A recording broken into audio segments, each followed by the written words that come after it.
titre s'est joué cette année entre Christophe Spiliotis et Frédéric Dor. Et c'est finalement pour une poignée de secondes que Spiliotis a été couronné.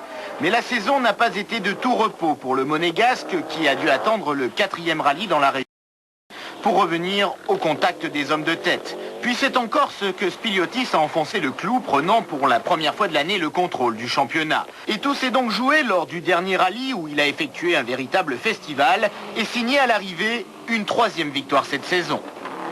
La consécration d'une saison qui a été un peu malheureuse parce que j'ai pas pu participer à une des épreuves, l'autre je suis sorti dans la dernière spéciale de façon stupide.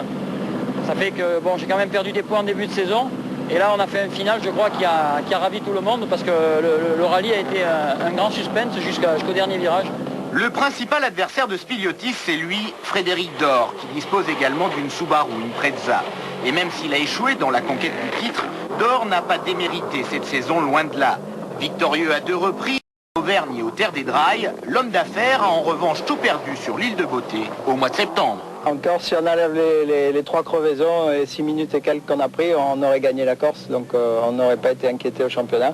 3e du championnat, Marc Dalmasso, 5 fois sur le podium lors des 6 premières courses. Le pilote de la Lancia Delta Intégrale a attendu l'avant de signer sa première victoire aux Terres des Cardabelles. Relancé dans la course au titre, lui aussi jouait gros dans le Vaucluse face à Spiliotis et Dor avant de craquer. Je crois que je ne suis pas encore un assez grand pilote pour gagner le championnat. J'ai mal conduit.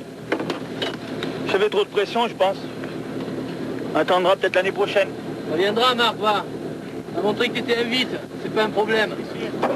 Bah, déçu non, parce que ce que j'ai fait cette année avec le budget que j'avais, je crois que c'est bien. Patrick Postillon n'a pas participé à toutes les courses du championnat, mais termine tout de même à une belle 4e place finale. Engagé en fin d'année en groupe A, rappelons que Postillon avait superbement débuté la saison en groupe N. Premier du groupe F et 5e du classement général final, Charles Clos avec son antique Citroën Visa.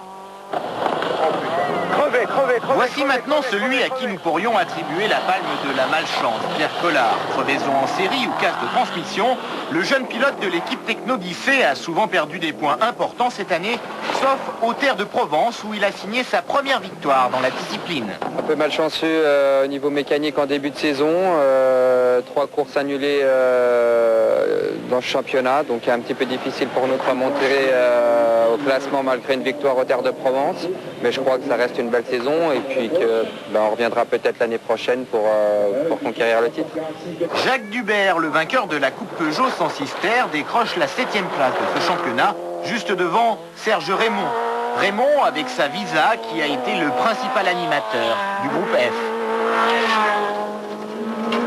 Guilhem Dussaucy, 9e du classement final, remporte pour sa part le volant 106 Peugeot et la coupe réservée aux 2 litres.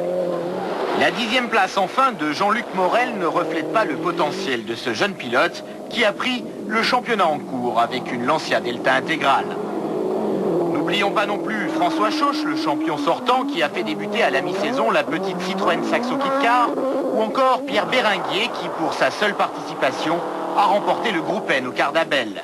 Coup de projecteur enfin sur des garçons comme Jean-Michel Villa, Daniel Salin ou encore Rémi Tron qui à leur manière n'ont pas manqué d'animer ce superbe championnat 1998.